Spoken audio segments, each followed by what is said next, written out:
Coming up on the March 17th edition of Sports Extra, the men's ACC Basketball Tournament didn't end well for UNC, but the Tar Heels are pushing past Pitt and moving on to the big dance. We take a look at UNC's tournament bracket. For some former UNC football players, the days of playing in Carolina Blue are over, and it's time to take the next step. We check in on Tar Heels who hope to head to the NFL. The NCAA Basketball Tournament starts this weekend, but one UNC team has already competed for a national title. We talk with one of UNC's newest All-Americans. All that and more. Sports Extra starts right now. From the University of North Carolina School of Journalism and Mass Communication, covering the full range of Tar Heel athletics, this is Sports Extra.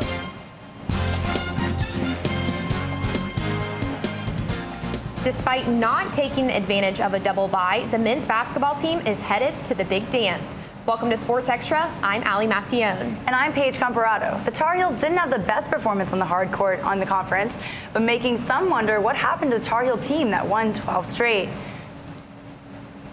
UNC 75, Pitt 80. That's the final score from the ACC quarterfinal Friday, and it could have been a lot worse than that. Pitt dominated the first 35 minutes of the game behind a monstrous 19-point, 21-rebound performance from center Talib Zana.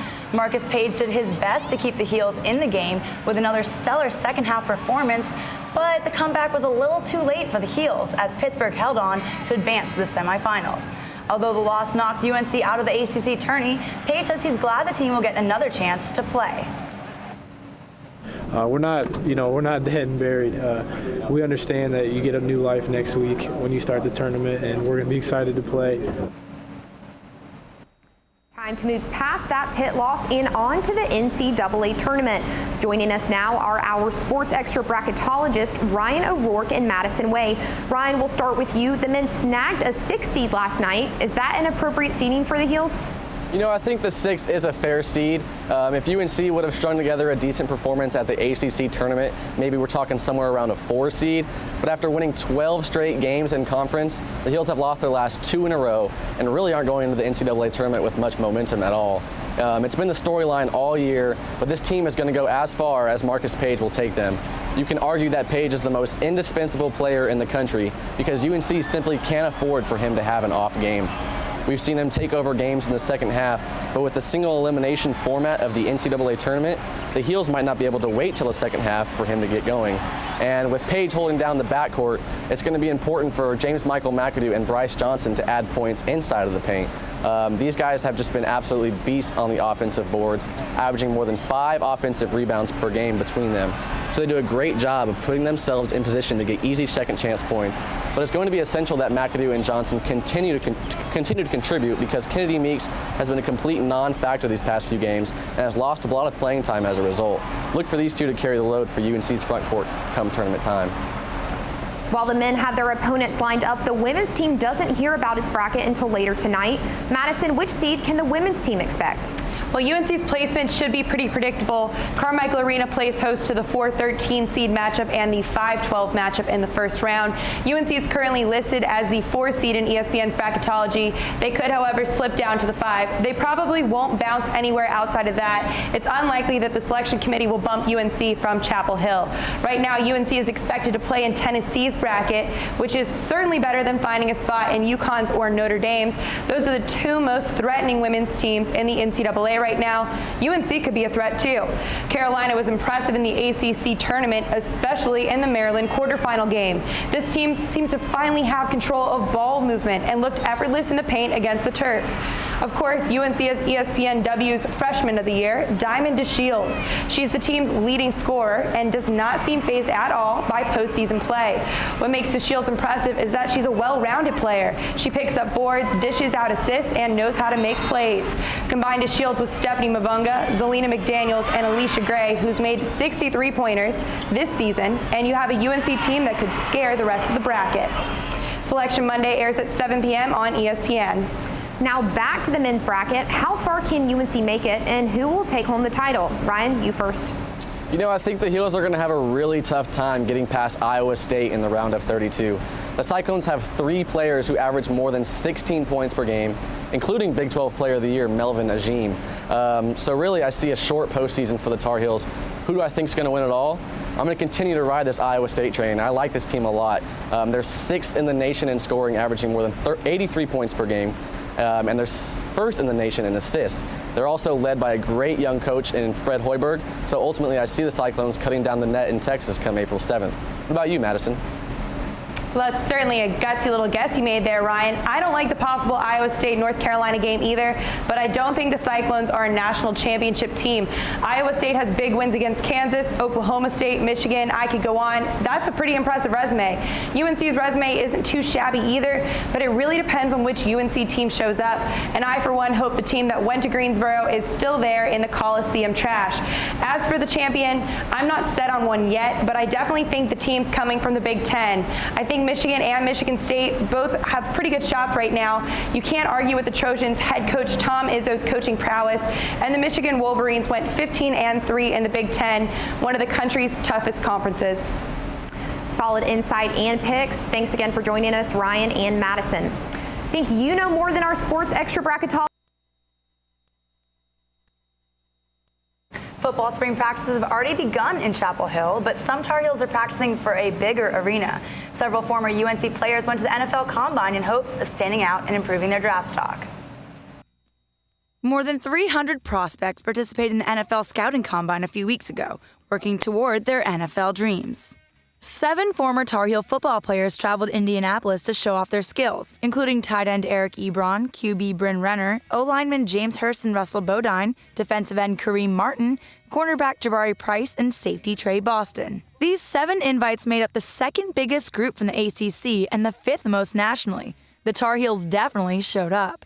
Eric Ebron strengthened his stock as a first-round pick as the widely considered #1 tight end in the draft. He impressed at the Combine by running the 40 in 4.6 seconds, the second fastest time among tight ends. He also completed 24 reps on the bench press at 225 pounds and recorded a 32-inch vertical leap. He said he talked to former Tar Heels playing in the NFL before the Combine, including Denver Broncos defensive tackle Sylvester Williams. He just got back from the Super Bowl, and he came to Carolina. And he just told me to come out here with a clear mind, just be myself. He said, over anything, just be yourself, and that's what I did.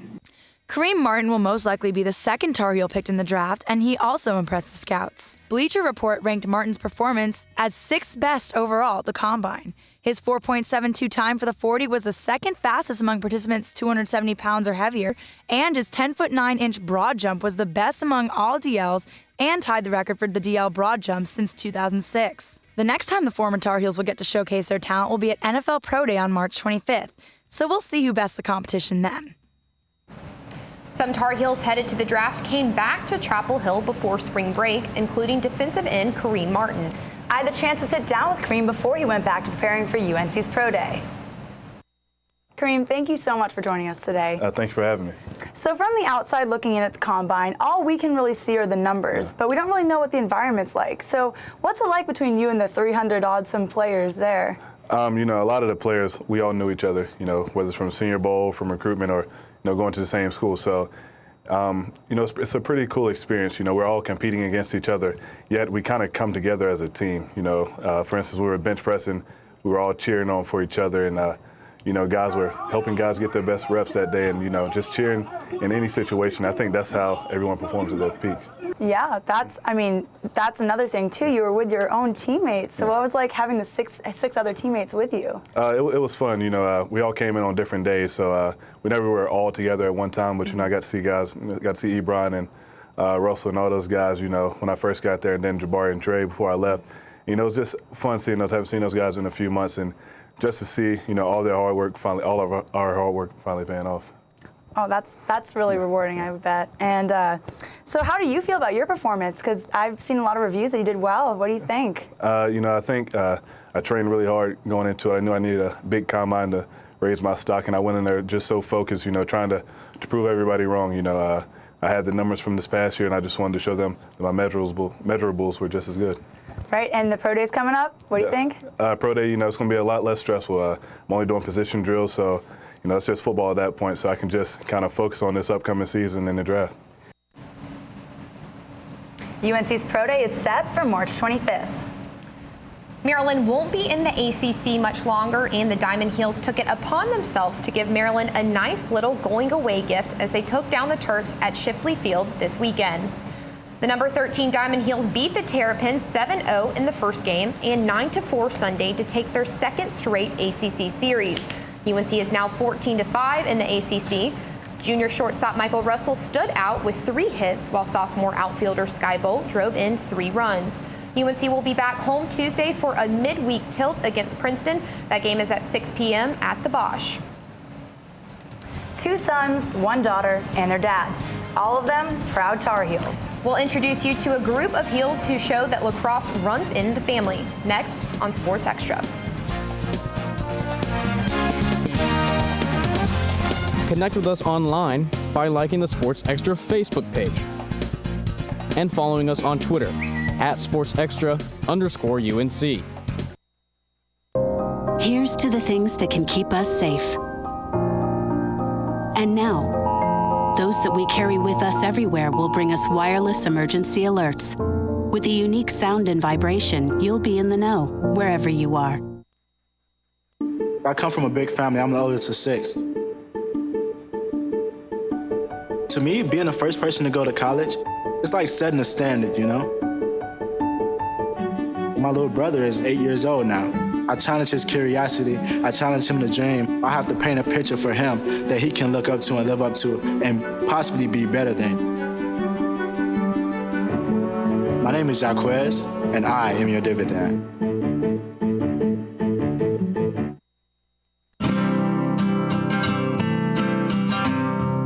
Every day across America, excess food is gathered by a network of good people at local food banks, giving hope to millions of children who struggle with hunger. They've earned their wings, and you can too. Together, we can solve child hunger. Support Feeding America and your local food bank at feedingamerica.org.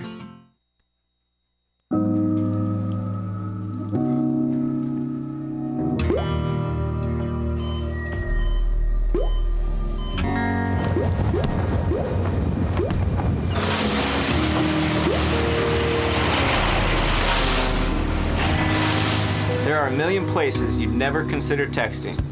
So why would you do it while driving? Leave risky driving to the professionals. Stop the texts, and together we can stop the wrecks.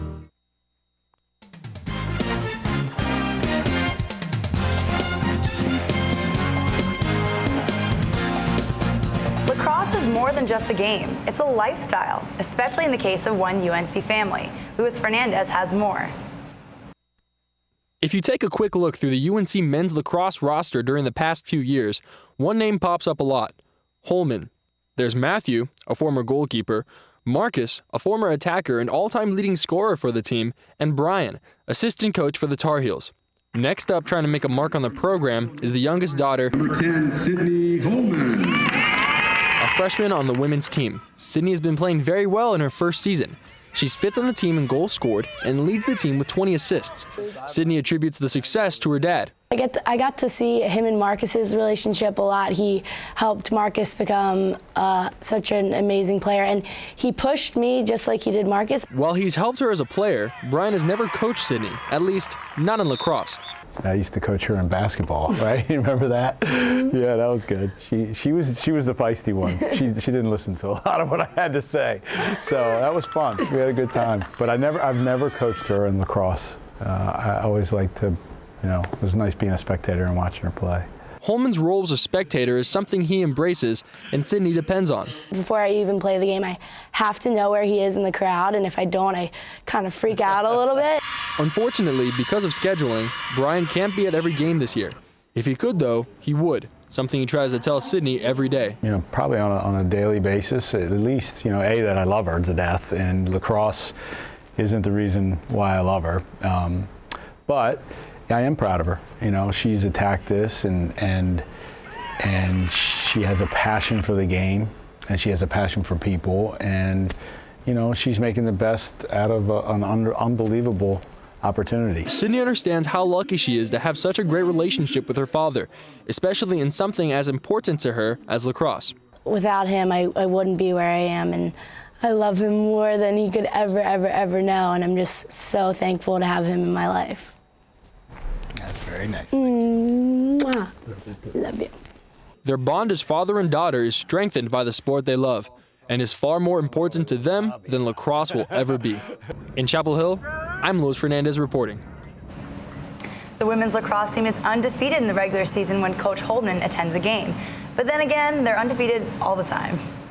And after Saturday's game against Georgetown, the women's lacrosse team extends its winning streak to 13 straight, the longest in program history. The Heels defeated the Hoyas 18-11, with 10 of those goals coming from freshmen. Both Molly Hendrick and Allie Messenger contributed 2 goals and 2 assists. Carolina travels this weekend to take on Boston College. Nothing hurts more than watching UNC fall to Duke, except maybe falling to Duke in sudden death overtime. On Saturday, UNC led until the final 2 minutes of regulation when Duke's Kyle Keenan scored to pull it to overtime. In OT, Duke's Jordan Wolf scored in the second minute to push Duke past UNC 9-8. A handful of Heels on the track and field team took to New Mexico this weekend for the Indoor National Championships, and one relay team came home with All-American honors. The men's 4x4 400 relay finished 5th in the country. The team of RJ Alawanle, C.O. Ways, Javante Lipsy, and Sean Sutton finished with a time of 3:06.9. That time's good enough for second in UNC history, just 0.13 of a second off the school record set in 1995. And joining us now is the guy who runs the opening leg of the relay, sophomore RJ Alawanle. Thanks for joining us, RJ. Thank you.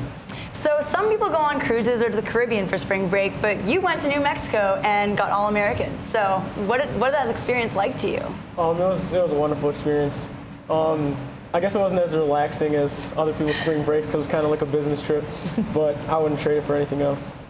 Right, and juniors Sean Sutton and Javante Lipsy are the most experienced runners, but you're a sophomore and C.O. Ways is just a freshman. So with all of that room for you guys to improve, what's the ceiling?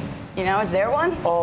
Yeah, that's one thing that we're encouraged about, because we were a little disappointed that we didn't get the school record this year, but we know that we haven't hit our full potential, and we can build off this experience our first time at Indoor Nationals, and we know that there's so much more room to improve, and we can hit that indoor record next year, and we're really excited for next year, and for outdoor season as well. And you're close too, right? Yeah, we're very and close. You don't have much time to celebrate either, as the team opens the outdoor season this weekend at home. So how does success indoors translate to outdoors? We're hoping to just carry that through. A lot of the guys are really excited to see how we did indoor this year, so they're really excited to keep working hard and keep this success going in outdoor season. Right. Well, congratulations again, and good luck this weekend. Thank you very much.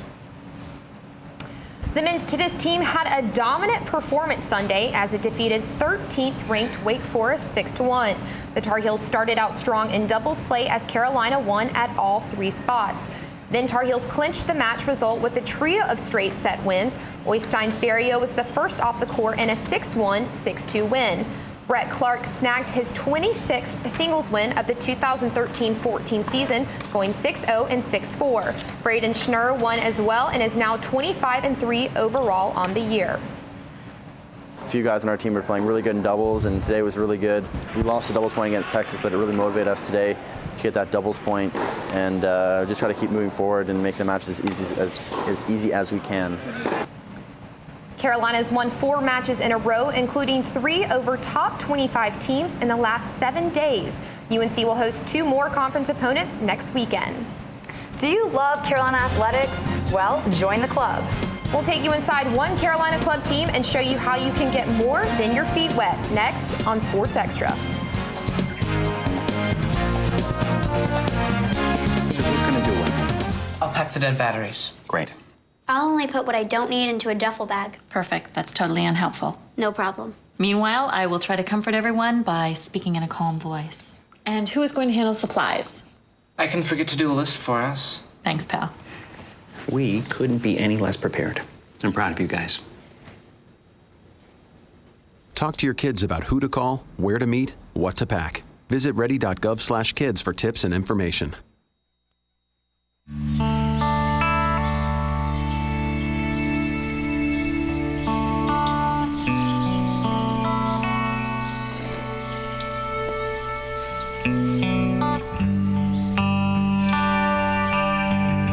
This is the moment I knew. His future had no boundaries. There are some moments only the forest can inspire. Find yours at discovertheforest.org. Look at me. Hey. Raymond, look at Mommy. Maybe the light hurts his eyes. Maybe she's just not hungry. Maybe he can't hear us. Maybe we're not stimulating him enough. Maybe it's a phase.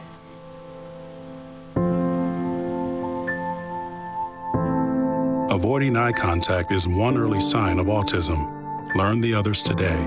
The sooner it's diagnosed, the better.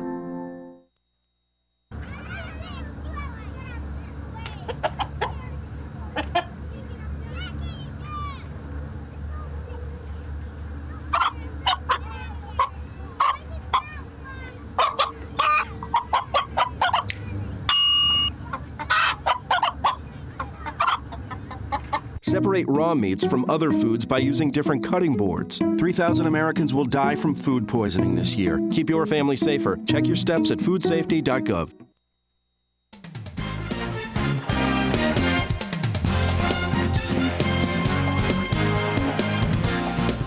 If you're a spring sport athlete, you really don't get a spring break. You sure don't. And several Tar Heel teams spent their breaks competing last week.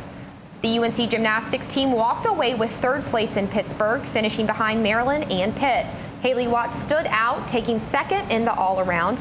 The gymnastics team rebounded with a quad meet victory in Williamsburg, Virginia. Saturday, UNC beat out Brown, William & Mary, and Rutgers University. The UNC women's tennis team took home a pair of victories in sweeps against Appalachian State and the College of Charleston Wednesday. The team will be back Sunday against Notre Dame at the Cone-Kenfield Tennis Center. You don't have to be a varsity athlete to compete for UNC. Carolina has a wide variety of club sports students can participate in. Our Delia D'Ambra is live at Rams Rec Center with Campus Rec Director of Sports Clubs, Jason Halsey, to talk about Club Spring Sports. That's right, Paige. We're here at Rams Rec Center. Now, there is so much variety in club sports here at Carolina. Tell me, there's 50. How do you guys are able to offer so many?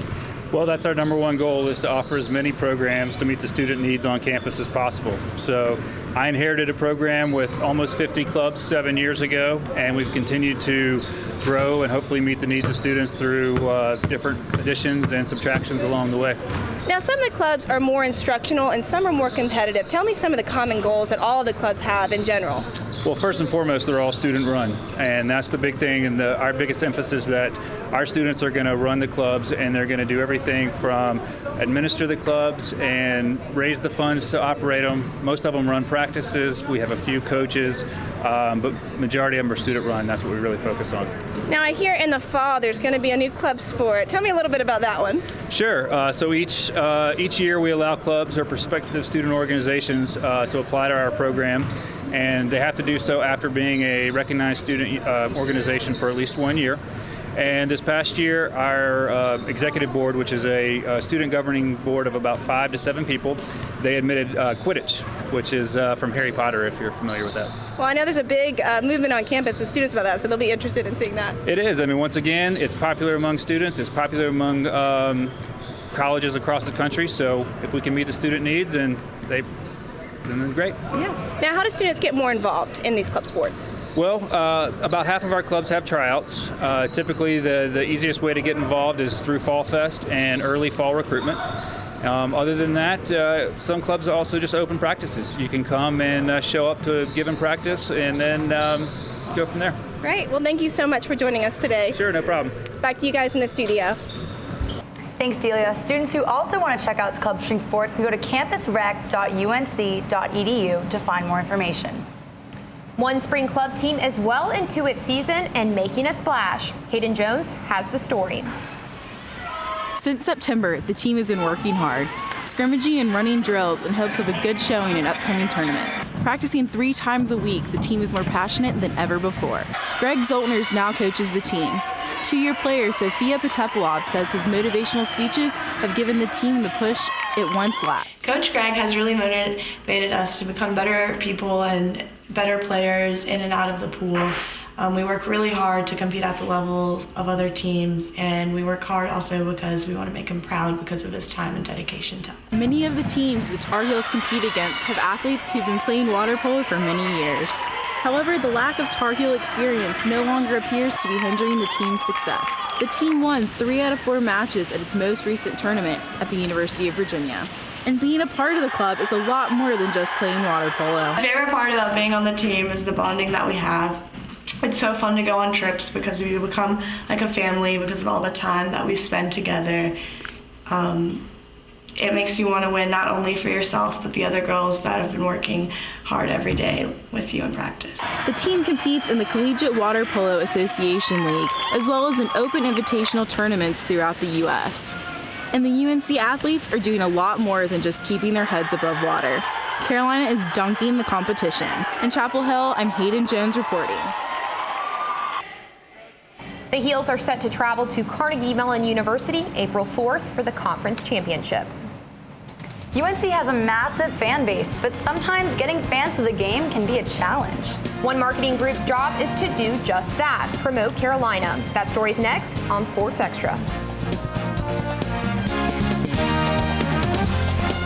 Don't forget to tune into our sister shows, Carolina Week at 5 p.m. every Wednesday on Time Warner 24 or Campus Channel 34, and Carolina Connection at 8:30 every Saturday morning on WCHL 97.9 FM.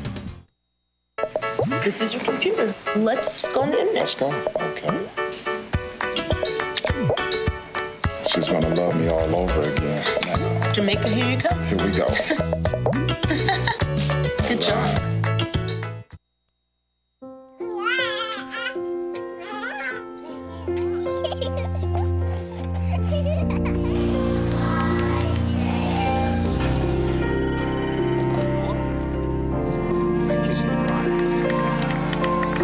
A full life, measured in seats, starts with the right ones early on. Car crashes are a leading killer of children 1 to 13. Learn how to prevent deaths and injuries by using the right car seat for your child's age and size. If I got to go to college, oh my goodness. I like discovering new things. You get to see what works for you and what doesn't. That helps you evolve as a person. You get to make like a supernova of skill or talent or whatever it is. I've always wanted to go to college. I just feel like that's my destiny. My name is Queen, and I am your dividend.